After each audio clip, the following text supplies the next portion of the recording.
बिस्मिल्लाहिर्रहमानिर्रहीम। मोज़िज़ साथियों, RHCSS series के लेक्चर नंबर 6 के साथ मैं आपकी खिदमत में हाजिर हूँ। लेक्चर नंबर 6 या लेक्चर नंबर 6 उर्दू में कह लें, इंग्लिश में कह लें, हिंदी में कह लें, that's the same. Lecture number 5 उम्मीद है आपको पसंद आया होगा, आपने प्रैक्टिस भी करके देखी होगी, जो कि मुझे उम्मीद है कि सीरियस लोग ज़रूर परफॉर्म कर रहे होंगे। तो आज लेक्चर नंबर 6 की तरफ चलते हैं। लेक्चर नंबर 6 में आज हम लिनक्स का कर्नल डिस्कस करेंगे, ग्रब जो इसका बूट लोडर है उसको डिस्कस करेंगे और HTTP सर्वर को हम वर्किंग करता हुआ देखेंगे। लिनक्स का कर्नल मेन बातें जब इसमें कवर करेंगे वो इसकी थ्योरी से मुताल्लिक हैं, जिनका आपके पास कंसेप्चुअली वाज़े होना या क्लियर होना बड़ा ज़रूरी है। कुछ मोटी बातें मैं आपको इसके बारे में बता देता हूँ। लिनक्स जो है सबसे पहले लाइनस टॉरवेल्ड साहब ने डेवलप करनी शुरू की और इन्होंने 1991 में इस पे काम किया while he was a PhD student. Minix के फोरम्स पे इन्होंने अपने कुछ इंफॉर्मेशन शेयर की कि ये एक इंडिपेंडेंट ऑपरेटिंग सिस्टम बनाने जा रहे हैं। इनकी इस कोशिश के नतीजे में मुख्तलिफ लोग इनके साथ शामिल हुए and they started working on the Linux flavours, और उस एफर्ट के नतीजे में 1994 में लिनक्स का वर्जन 1 रिलीज कर दिया गया। सेकेंड वर्जन 1996 में रिलीज किया गया और सबसे इन्हांस और मॉडर्न जिस पे आजकल हम काम कर रहे हैं वो है लिनक्स का कर्नल का वर्जन 2.6 और इसको 2003 में रिलीज किया गया। ये आज तक हमारे इस्तेमाल में है। लिनक्स के वर्जन्स के अंदर अमेंडमेंट्स आती रहती हैं फ्रॉम टाइम टू टाइम। सो जब नेक्स्ट अमेंडमेंट आएगी तो लेट्स सी उसमें क्या हमारे पास अवेलेबल होता है। हमारे पास आगे चलने से पहले लिनक्स के कर्नल के फीचर्स की बात की जाए तो पहली बात आप ये ध्यान में रखिए कि कर्नल जो है ये आपके लिनक्स ऑपरेटिंग सिस्टम का दिल है। It is the heart of the Linux operating system. तमाम फंक्शनैलिटी जो कि आपका सिस्टम परफॉर्म करता है वो सब की सब लिनक्स के कर्नल के थ्रू होती हैं। इसमें वाज़े बातें क्या हैं? सिस्टम का startup, process management, network management, memory management, swap, space, storage, system के सिक्योरिटी, रिमिशंस हैं जो हम पढ़ चुके हैं, फायरवॉल और ऐसे लिनक्स जो हम पढ़ेंगे आगे जाकर। ये तमाम मैटर्स जो हैं ये आपका लिनक्स का कर्नल हैंडल करता है।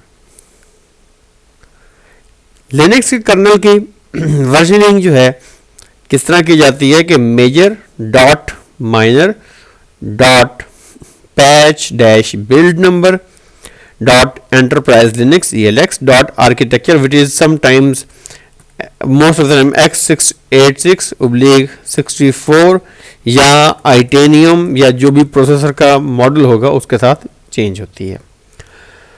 आप जब लिनक्स पर लॉगिन होते हैं और आप एग्जिस्टिंग कर्नल का वर्जन देखना चाहते हैं तो आप uname-r टाइप करें टर्मिनल में, आपको एग्जिस्टिंग वर्जन शो अप कर दिया जाएगा। मैं दिखा देता हूँ, छोटी सी कमांड है। पहले su कर लें और uname-r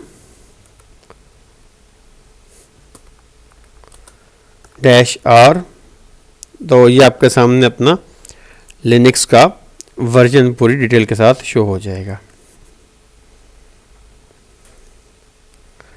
एक बात ध्यान में रखिएगा कि एग्जाम में अगर कभी भी आपको ये कहा जाए कि लिनक्स के कर्नल को आप अपडेट कर लें एक नए कर्नल से जिसका नाम आपको बताया जाएगा, तो बराए मेहरबानी अपडेट करने की कोशिश ना कीजिएगा, बल्कि IVS की कमांड यूज़ कीजिएगा। या अगर आपको यम कहा जाए तो आपने लिखना है यम इंस्टॉल और उसके बाद उस कर्नल का नेम जिसको आपको अपडेट करने को कहा जा रहा है। कभी भी यम इंस्टॉल की जगह यम अपडेट जो है ये मत कीजिएगा, क्योंकि इसके अंदर सर्टेन फंक्शनैलिटीज़ होती हैं जो कि कन्फ्लिक्ट करने का ख़तरा होता है। तो ये हमेशा के लिए रिकमेंडेड है कि आपने जब भी कर्नल अपडेट करने की बात की जाएगी तो आपने कर्नल को इंस्टॉल करना है या आरपीएम की सूरत में IVH करना है, यू का स्विच नहीं लगाना, क्योंकि वो UVH क्या करता है, अपडेट कर देता है, जिससे आपका हो सकता है सिस्टम ही डाउन हो जाए. So avoid using such things. So you are going to use yum install या RPM-IVH और कर्नल का नाम दीजिएगा. बहरहाल वो कर्नल अपडेट कैसे होते हैं मैं आपको ग्रब की फाइल में बता दूंगा कि कहाँ पे उसको आप अमेंड करते हैं, लेकिन हमेशा नया कर्नल इंस्टॉल कीजिएगा, अपडेट करने की कोशिश मत कीजिएगा.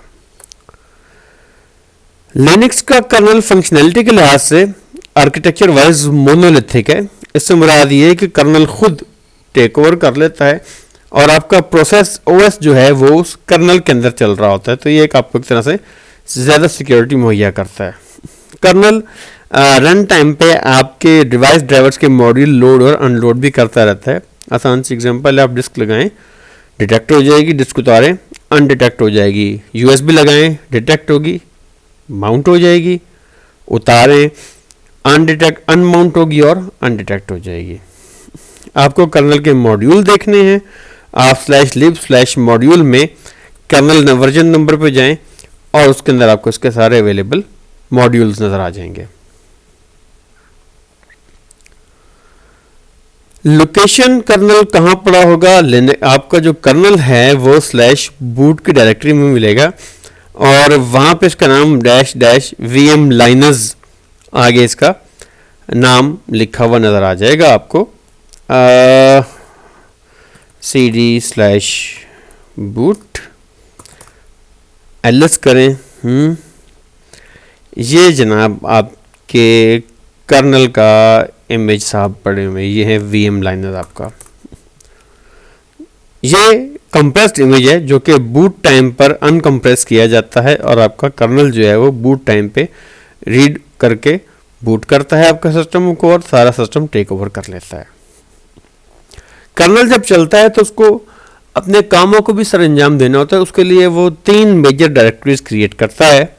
जो पहली डायरेक्टरी है वो proc है, /proc. जितने भी running processes, softwares, kernel parameters वो तमाम यहाँ पर रखे जाते हैं. sys नाम शो कर रहा है, सिस्टम डिवाइसेस और उनके ड्राइवर रखता है. dev आपके एक्सेस पॉइंट्स, माउंट पॉइंट्स और जो उसके अगेंस्ट ड्राइवर्स अवेलेबल हैं उनको लोड और अनलोड करता रहता है. तो ये एक ब्रीफ से इंट्रोडक्शन है. मुझे उम्मीद है आपको समझ आ गई होगी बात. कुछ प्रैक्टिकल वर्क करके देख लेते हैं ताकि आप लोग बोर ना होना शुरू हो जाएं. सबसे पहली बात यह है कि आपको जितने भी डिटेल्ड मैसेजेस देखने हैं वो आपको मिलेंगे कहाँ पे. dmessage की एक कमांड है जो कि सारे कंटेंट जो varlog dmessage में पड़े होते हैं वो आपको शो कर देगा. dmessage मैंने आपको क्यों कहा है, क्योंकि ये वो फाइल है जो कि सिस्टम के बूटअप टाइम पे क्रिएट हुए थे और हार्डवेयर लेवल के सारे मैसेजेस के अंदर आते हैं. एंटर करें, ये देखें, ये अजीब व गरीब किस्म की आपका हमें लैंग्वेज चलेगी. देखें CPU की उसने डिटेल आपके सामने लोड की हुई है, इसके अंदर है प्लेटफॉर्म, माइक्रो कोड, इस तरह की बातें इसके अंदर मौजूद हैं. मज़ीद करें, dmessage को आप लेस कर लो. ये देखें, सिस्टम जब इनिशियलाइज होता है तो उसके बाद कर्नल सपोर्टेड CPUs देखें लिस्ट आ गई. उसके बाद देखें बायोस से मुतल्लिका इंफॉर्मेशन भी ये आपके सामने लोड कर रहा है. तो जितनी भी ये चीज़ें हैं वो तमाम की तमाम फिजिकल एक्टिविटी जो है वो आपको dmessage की फाइल में से मिल जाएगी. You have to look into this file. Clear करें स्क्रीन को. अब अगर आपने PCI डिवाइसेस अपने सिस्टम पे देखनी है तो आप लिखें ls PCI. सारी की सारी PCI डिवाइसेस आपके सामने आ गई हैं और मैक्सिमम आपकी जनाब VMware का लेन देन है क्योंकि मेरे पास VMware चल रहा है. So I have to bear with it. अच्छा, ls PCI करने के बाद हम इसको USB ड्राइव्स को भी देख सकते हैं. हम कह सकते हैं ls USB. अवेलेबल USBs आपको नज़र आ जाएंगी. अच्छा, अब अगर हम चाहते हैं कि ज़रा अच्छे और सूटेबल तरीके से इसको शो किया जाए तो आप यूएसबी डिवाइसेस को या उसके मॉड्यूल को टेबुलर फॉर्मेट में देख सकते हो। टेबुलर फॉर्मेट या हम कहते हैं ट्री फॉर्मेट, हम LS USB-T करें, ये देखें तो आपको बस वाइज भी डिटेल उसकी शो हो जाएगी। क्लियर करें स्क्रीन, दोबारा मैं रिपीट लिख देता हूँ कमांड, ये तो ये ज़रा ज़्यादा डिटेल्ड वे है। जितनी यूएसबी डिवाइसेस होंगी उनके अगेंस्ट डिटेल जो है वो आपके सामने शो हो जाएगी। अब अगर आपने CPU रैम से मुतल्लिक़ इंफॉर्मेशन देखनी है तो आप DMID कोड को यूज़ करें T के साथ, और उसके बाद मैं लिख देता हूँ PROCESSOR प्रोसेसर। देखें प्रोसेसर से मुतल्लिक़ सारी डिटेल आपके सामने आ जाएगी। इसको मैं ज़रा मोर करूँ, ये देखें ये सारी आपकी CPU से मुतल्लिक़, ये देखें Pentium 3 की उसने फैमिली शो कर दी है, इंटेल से मुतल्लिक़ प्रोसेसर है, ये सारे उसके फ्लैग्स, सारी डिटेल आपको सामने शो हो जाएगी। इस तरीके से आप हर जो रेलेवेंट अपना हार्डवेयर है उसको आप DMID कोड से चेक कर सकते हैं। पूरी डिटेल देखनी एक और कमांड है x86 info, आप लें x86 info, मेरा ख्याल है मैं कमांड शायद मिस टाइप कर रहा हूँ, let me find it out again. जी x86 की कमांड मुझे एक दफ़ा फिर चेक करनी पड़ेगी, मेरे पास कुछ थोड़ा सा टाइम कम है। Let's keep it for the next session. आगे चलते हैं।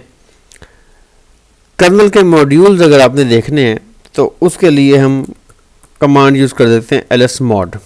सारे मॉड्यूल आएंगे, lsmod को आप ज़रा लेस करें तो आप इसमें देखते भी जाएंगे कि मॉड्यूल्स की तरतीब क्या है। जैसे CD-ROM मॉड्यूल है, CD-ROM मॉड्यूल यूज़ बाय किस पे है, SR mod, ये सामने लोडेड है।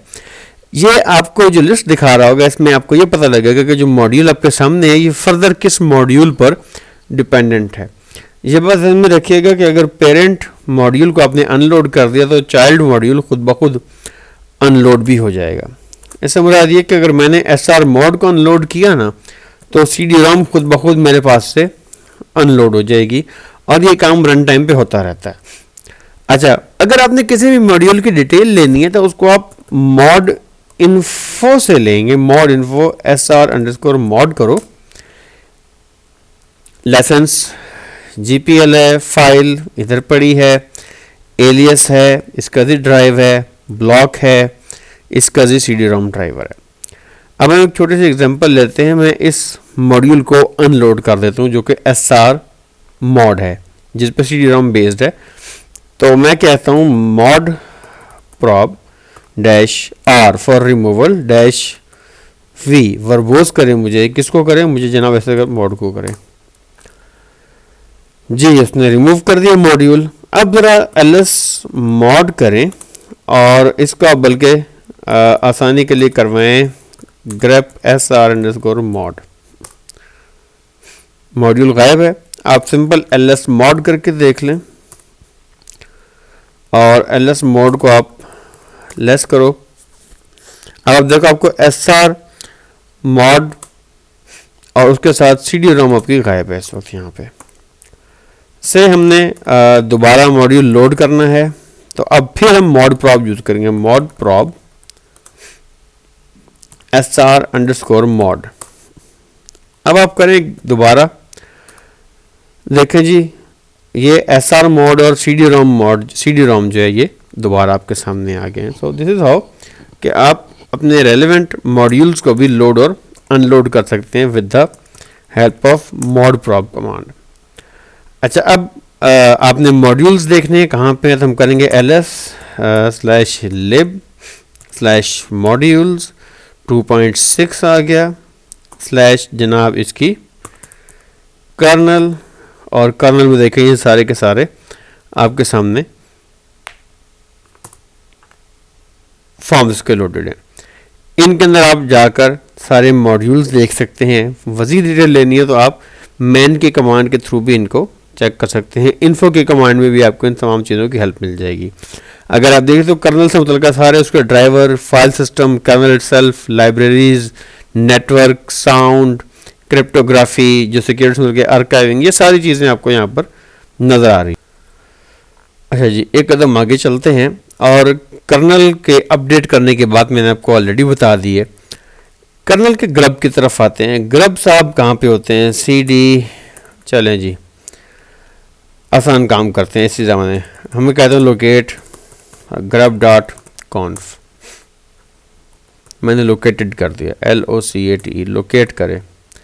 ये देखें बूट में पड़ा हुआ है और ETC में बेसिकली इसका लिंक पड़ा हुआ है।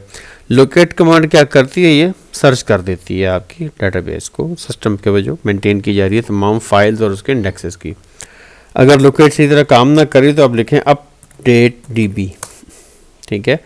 तो ये सिस्टम की जितनी भी आपकी डेटाबेस है फाइल्स की और उसकी इंडेक्सिंग की, वो दोबारा रिफ़्रेश कर देती है। सॉफ्टवेयर लोड करने के बाद अपडेट DB क्या करें ताकि आपकी फाइल सिस्टम का जो सर्च है वो अप टू डेट हो। तो जनाब हम CD/boot में जाते हैं, ग्रब में जाते हैं और स्क्रीन क्लियर करें और LS करें।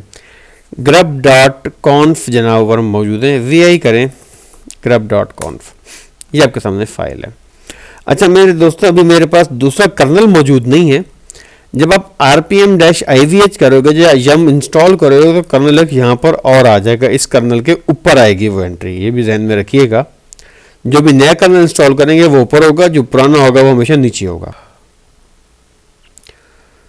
तो इसको एक्सप्लेन करने से पहले मैं आपको ये भी बता दूं कि आपका जो लिनक्स का ग्रब है इसके दो पार्ट्स होते हैं।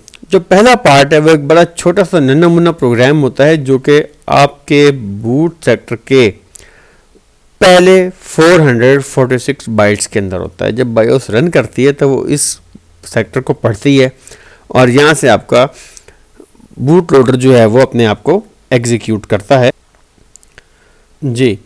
तो दूसरा पार्ट लोड होने के बाद पहला पार्ट आपको पता है बायोस एग्जीक्यूट करती होती है, और सेकंड पार्ट क्योंकि जनाब आपका ग्रब का फर्स्ट प्रोग्राम लोड हो जाता है तो वो खुद एग्जीक्यूट करता है और आपका पार्टीशन जो है उससे एक्टिवेट कर देता है, जहाँ से आपका बूट लोडर आपके सामने आता है। आप इसमें देखें डिफ़ॉल्ट 0 मीन, ये पहला कर्नल की जो लाइन है वो एग्जीक्यूट की जाएगी। अगर दो कर्नल होंगे तो जो इसके ऊपर वाला कर्नल आप IVH से करेंगे उसका आपने 0 करना है। 0 मीन जो पहली एंट्री, 1 मीन दूसरी entry. Time out is 5 seconds, आप बढ़ा या घटा सकते हैं।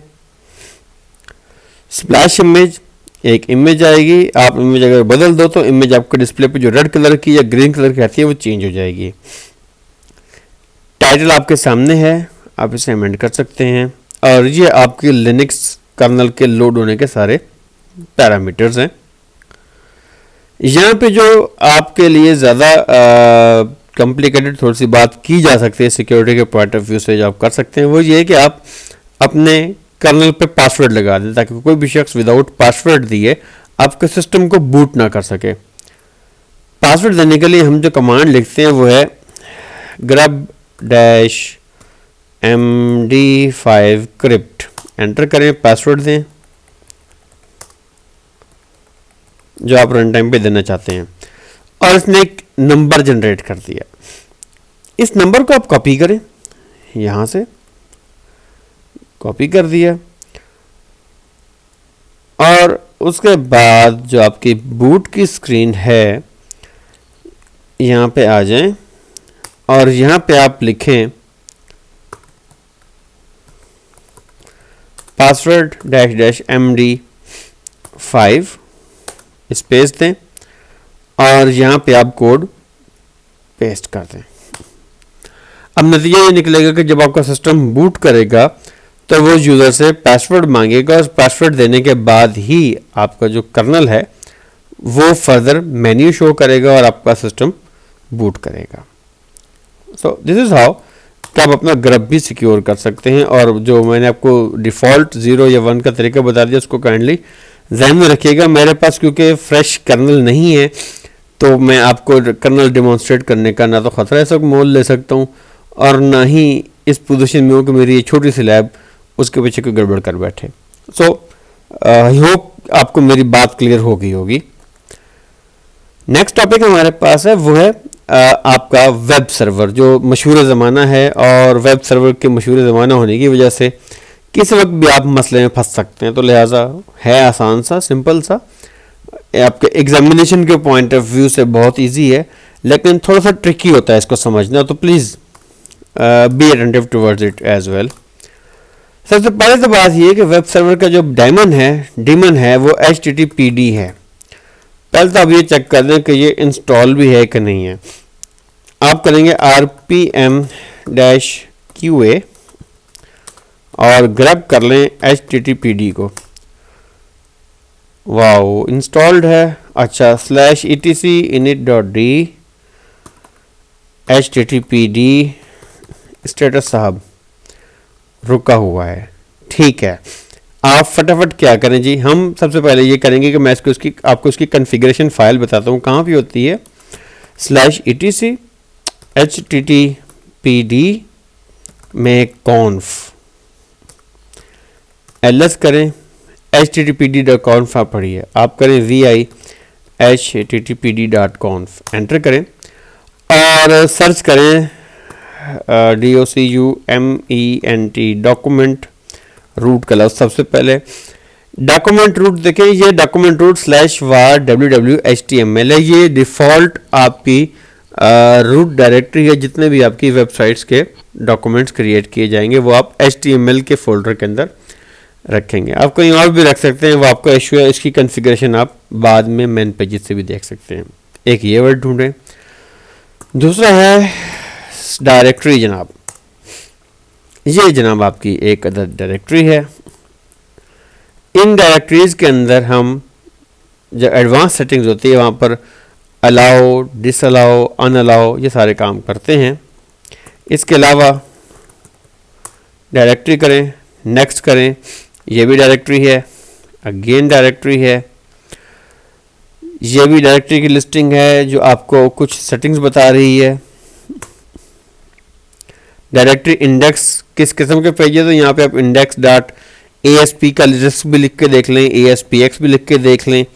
ये वो फाइलें जो कि एज अ इंडेक्स जिनको आपका जो अपाची है वो एक्सेप्ट करता है। सॉरी, मैं ये बताना ही भूल गया यार, आपका वेब सर्वर भाई अपाची है लिनक्स के अंदर, जो सबसे ज़्यादा मशहूर ज़माना है। टॉमकैट नहीं यूज़ किया जाता, बल्कि डिफ़ॉल्ट हम अपाची यूटिलाइज करवाते हैं।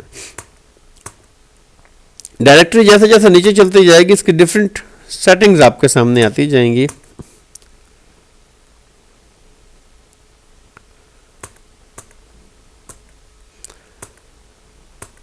इसकी एंड पे भी कुछ सेटिंग्स हैं, लेकिन चलें फिलहाल हम घूम फिर लेते हैं इसके अंदर। तो यही कुछ चीज़ें हमें मिलेंगी। आगे जाके मैं आपको बताता हूँ कि असल में हम अमेंडमेंट्स करेंगे किस जगह पे। फिलहाल तो क्यू करें इसे और स्क्रीन को क्लियर करें, और पहला काम ये करें कि आप HTTPD की सर्विस स्टार्ट कर दें। /etc init.d HTTPD start. चलें, शुरू हो गई सर्विस आपकी। अगला काम जनाब रीबूट के अक्रॉस सस्टेन करवाना है। चेक कॉन्फ़िग HTTPD ऑन, ताकि अक्रॉस द रिबूट्स ये मेंटेन हो जाए। तीसरा काम, आपने फायरवॉल पे ये पोर्ट भी खोलनी है ताकि बाहर के क्लाइंट्स इस पे आके तो जनाब एक्सेस भी कर सकें, कुछ कर भी सकें। तो आप लिखें system-config-firewall-TUI करके आप टेक्स्ट बेस्ड इंटरफेस ले सकते हो। एम्परसेंट दबाओ यार, वेब इंटरफेस भी, इसका जो ग्राफिक इंटरफेस है वो भी आ जाएगा अगर मैंने लोड किया होना। यार ये तो सचमुच आ गया है। तो यहाँ से भी बैठ के आप इसका वेब सर्विसेज के अगेंस्ट कर सकते हैं हल। चेक कर दें, ठीक है जी। तो ये अप्लाई हो जाएगी। अब ये वेब सर्विस जो है ये बाहर से एक्सेसिबल है।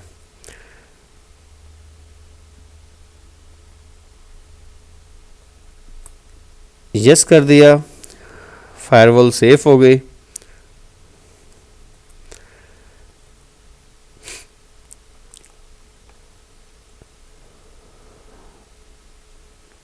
नेक्स्ट स्टेप क्या है, आप जाएं ज़रा और बल्कि cd/var में बाद में जाएंगे। आप पहले फटाफट ये करके देख लें कि वेब सर्वर चल भी रहा है कि नहीं चल रहा।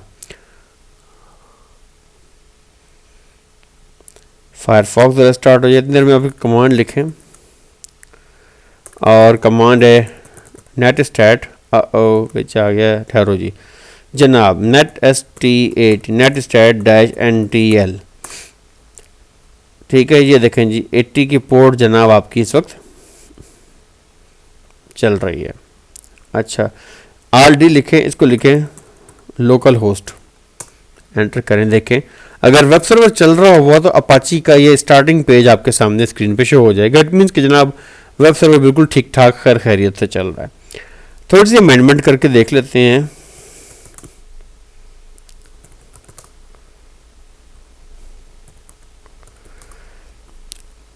इधर आते हैं, जो रूट डायरेक्टरी हमें मालूम है डॉक्यूमेंट फोल्डर क्या है, cd/var www करें, HTML में चले जाएं और यहाँ पे एक index.html बना है, हम लिखें vi index.html, आई करें,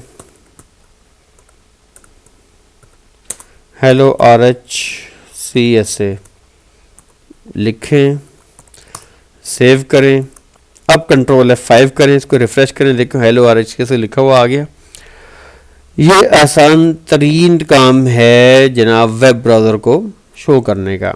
जो प्रॉब्लम आती है ना, वो आपको कहा जाता है कि जी आप ज़रा जो है ना इस तरह करें कि एक से ज़्यादा होस्ट्स को शो करवाएं अपने वेब ब्राउज़र के अंदर, या लिनक्स के आपका अपाची सर्वर जो है वो इस काबिल हो कि एक से ज़्यादा जो वेबसाइट्स हैं आप होस्ट कर सकें। तो इतना कोई मसला नहीं है ये काम करना। आए हम देखें कि हम ये काम कैसे अंजाम देंगे। क्लियर करें स्क्रीन को। जी दोस्तों, वर्चुअल मशीन मेरी डाउन हो गई है, मैंने कोई एक्शन परफॉर्म किया है जनाबे वाली और गलती से उसकी वजह से ओवरफ्लो हो गया है। I have tried to recover it but अभी मुझे प्रॉब्लम्स आ रही हैं। सो हम वेबसाइट को थोड़ी देर के लिए यहीं पे होल्ड करेंगे। तो नेक्स्ट टाइम जो लेक्चर में प्रिपेयर करूँगा उसमें फिर मैं HTTP का ये एस्पेक्ट भी कवर कर दूँगा और नेक्स्ट पे हम इसको मूव करते हैं।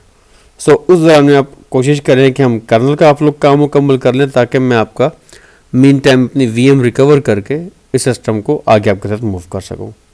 और इंशाल्लाह फिर हम नेक्स्ट वीक मिलते हैं इसके साथ। Thank you.